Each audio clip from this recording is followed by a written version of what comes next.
The idea of splitting matter and of creating other particles, you're getting into a lot of alchemical realms. Scientists as God territory that people, I think, naturally are concerned about. I was originally a nuclear physics major in college.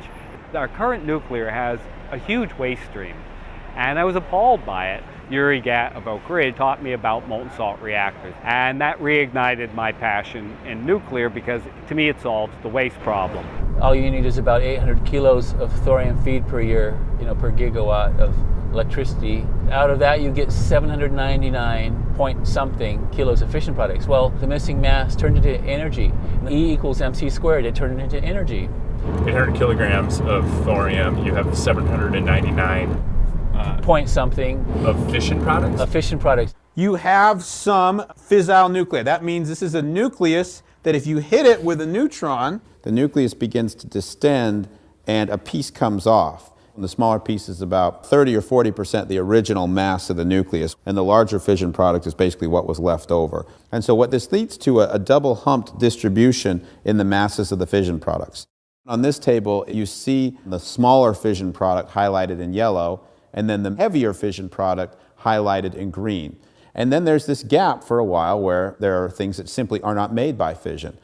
Tungsten, gold, mercury, none of those are made by fission. And then when you get to thallium, now you're getting into what's called the decay products. These are not formed by fission. They're formed when you leave uranium and thorium and plutonium alone for hundreds or thousands of years. They will decay into these products. And those are shown in this chart in a pink color. And then there is what's called the transuranics. That's what happens when the uranium absorbs the neutron and doesn't fission. It turns into plutonium and americium and curium and a few others. Most of it's plutonium. I mean, the overwhelming majority of transuranics are plutonium.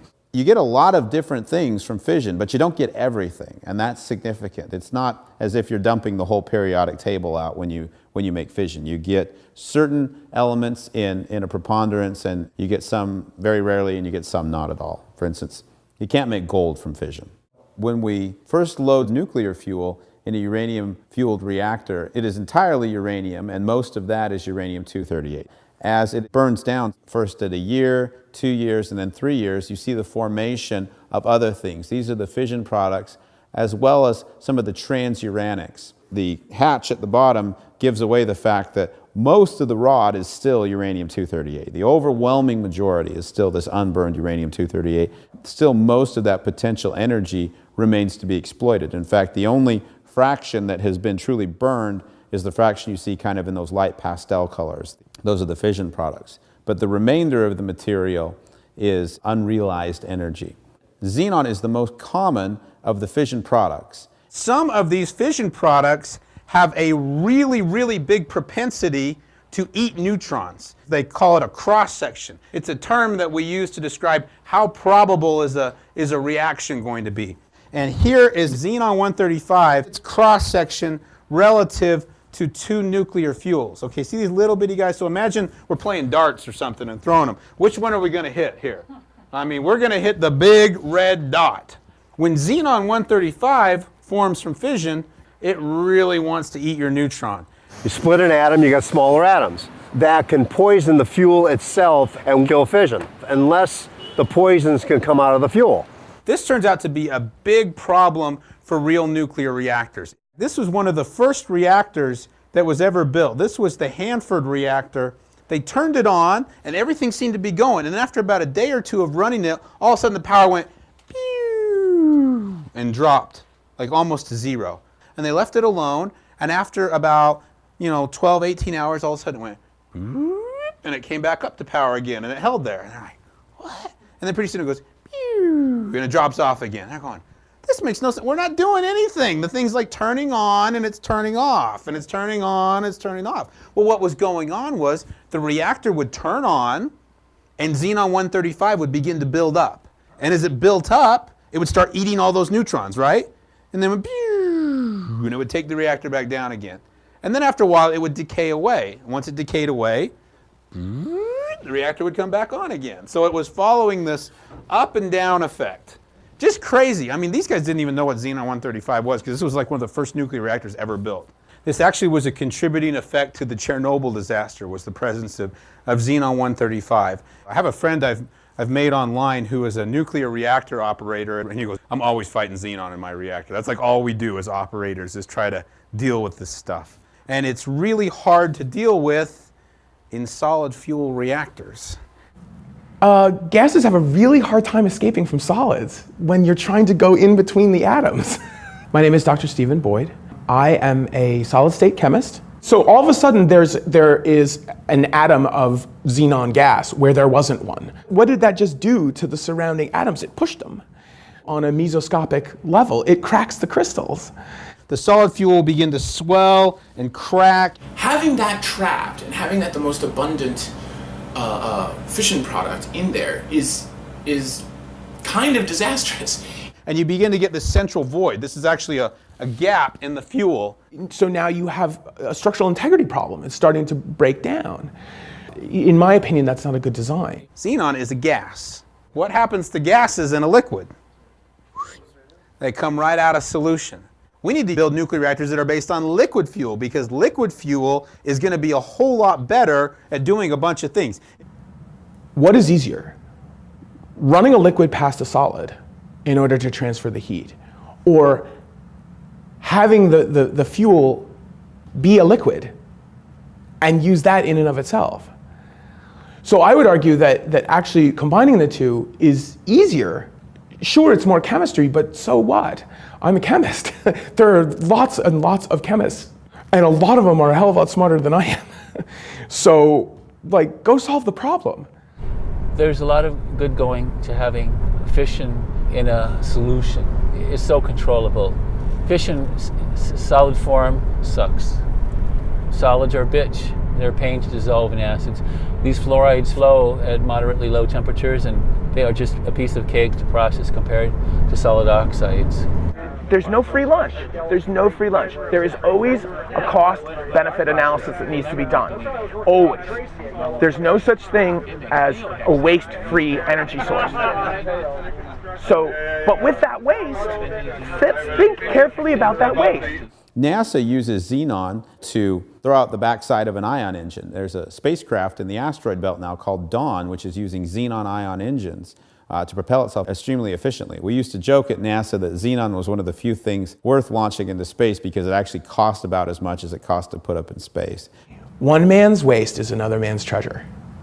If you come up with clever ways of utilizing that waste, you can help a lot of people, and you can monetize that waste. And you can do it safely, and you can do it in some cases for very strategic reasons. Molybdenum is another common fission product. Molybdenum-99 will decay to technetium-99, and technetium-99 in turn is used in a variety of different diagnostic procedures. How is your heart performing? Also your bones, liver, your lungs. It's really a remarkable diagnostic tool. Our power reactors today, they make lots and lots of molybdenum, but it's not extractable. If you want to get it out, you'd have to shut the reactor down, depressurize it, cool it, extract the fuel, reprocess it. By the time you did that, the molybdenum's all gone. It's only got a 66-hour half-life, so you can't do it fast enough. Bismuth-213 could be connected to an antibody. These antibodies can be tailored to go and hunt down specific cells, in this case, cancer cells. Now that bismuth only has a half-life of 45 minutes, so it's very radioactive and it's going away quickly. But in that time, that antibody can go and find a cancer cell, got this bismuth connected, the bismuth decays, an alpha particle goes through the cell and it kills the cancer cell. I sometimes even lay in bed thinking, you know, if my kid had leukemia, how hard would I be working on getting this therapy ready for them? The radiation techniques we use in cancer therapy today, they're all based on beta-emitting isotopes, not on alpha-emitting isotopes. Betas, they have a big kill radius, they're not very directable. It's okay, but it's really not a smart bomb. You look at this and you think, there's got to be a good alpha emitters. Well, turns out there's not. Bismuth-213, which is the favored one, exists on a decay chain that no longer exists in nature, the neptunium decay chain. It's hard to get the right kind, the right chemical one that will lock onto the right thing that's close enough to being stable that even after it decays, it doesn't just decay 10 more times in the body. Bismuth-213 is 1 decay away from being done, and that's what you want. You want one that's just about, that's on its very last decay. We, in the course of pursuing a thorium-powered world, recreated this decay chain about 50 years ago. People have known about it for a long time. Look at the time on this report, March 2001.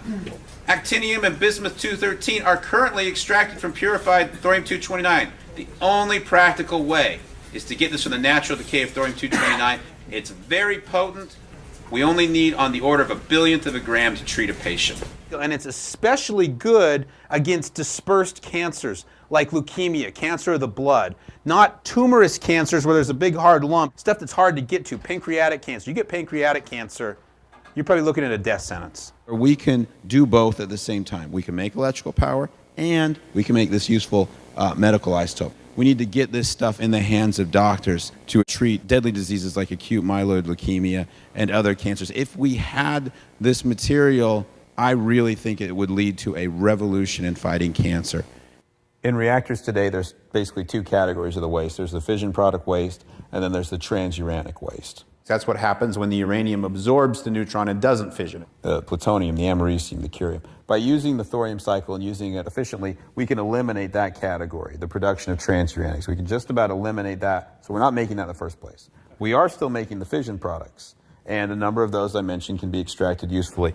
By extracting the first 4 fission products, xenon, neodymium, zirconium, and molybdenum, right away you've reduced the waste stream considerably.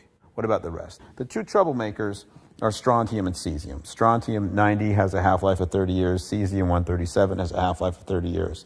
But even those 2 could have very useful applications. Strontium-90 could be fabricated into little heating modules. Cesium-137 could be used to irradiate food. Food irradiation does not cause the food to become radioactive. That doesn't happen. But by irradiating strawberries or lettuce or other leafy vegetables, you can kill E. coli, and E. coli does kill people. In fact, it kills a lot of people each year.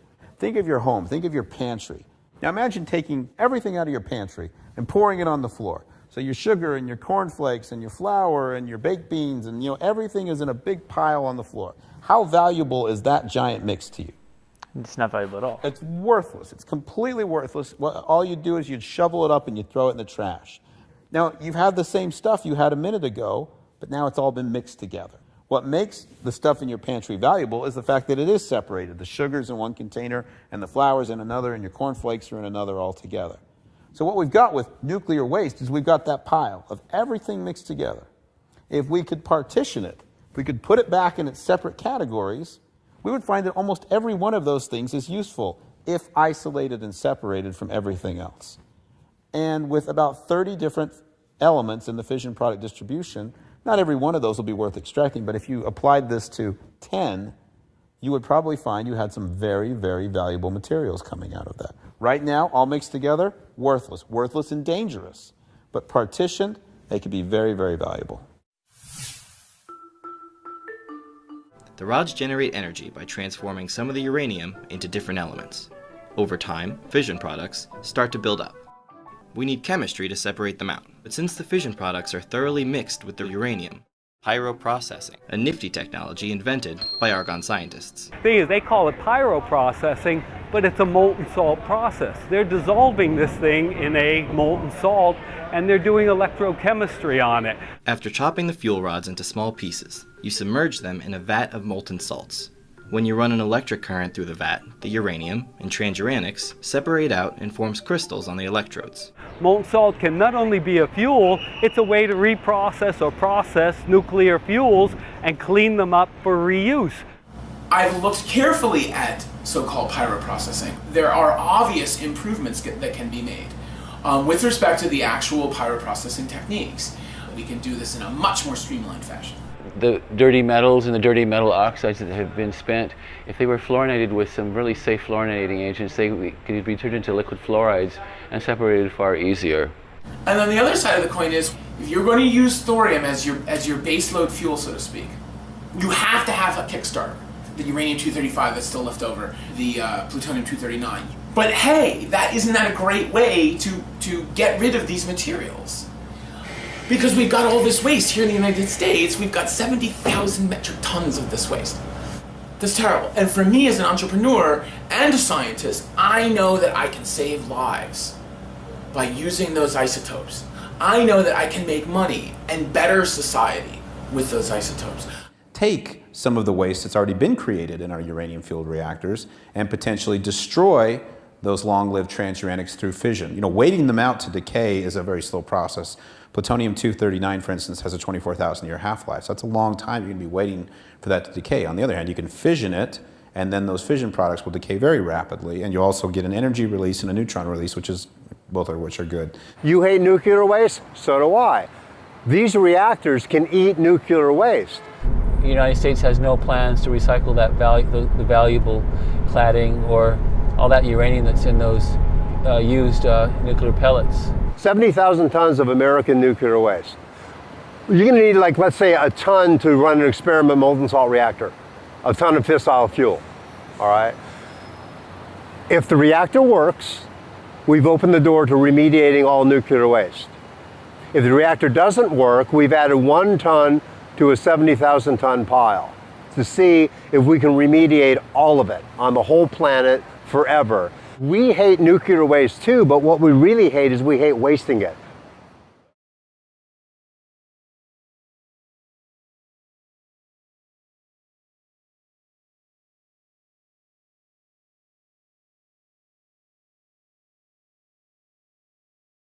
There are things that simply are not made by fission.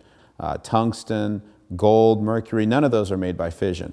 And then when you get to thallium, now you're getting to what's called the decay products. These are not formed by fission. They're formed when you leave uranium and thorium and plutonium alone for hundreds or thousands of years. They will decay into these products. And those are shown in this chart in a pink color. And then there is what's called the transuranics. That's what happens when the uranium absorbs the neutron and doesn't fission. It turns into plutonium. That means this is a nucleus that if you hit it with a neutron, the nucleus begins to distend and a piece comes off. And the smaller piece is about 30 or 40% the original mass of the nucleus, and the larger fission product is basically what was left over. And so what this leads to a double humped distribution in the masses of the fission products. On this table, you see the smaller fission product highlighted in yellow, and then the heavier fission product highlighted in green. And then there's this gap for a while where there's uranium and americium and curium and a few others. Most of it's plutonium. I mean, the overwhelming majority of transuranics are plutonium. You get a lot of different things from fission, but you don't get everything, and that's significant. It's not as if you're dumping the whole periodic table out when you make fission. You get certain elements in a preponderance, and you get some very rarely, and you get some not at all. For instance, you can't make gold from fission. When we first load nuclear fuel in a uranium-fueled reactor, the idea of splitting matter and of creating other particles, you're getting into a lot of alchemical realms. Scientists as God territory that people, I think, naturally are concerned about. I was originally a nuclear physics major in college. Our current nuclear has a huge waste stream, and I was appalled by it. Yuri Gatt of Oak Ridge taught me about molten salt reactors, and that reignited my passion in nuclear because to me it solves the waste problem. All you need is about 800 kilos of thorium feed per year, per gigawatt of electricity. Out of that you get 799 point something kilos of fission products. Well, the missing mass turned into energy. E equals mc squared, it turned it into energy. 800 kilograms of thorium, you have 799 point something of fission products? Of fission products. you have some fissile nuclei.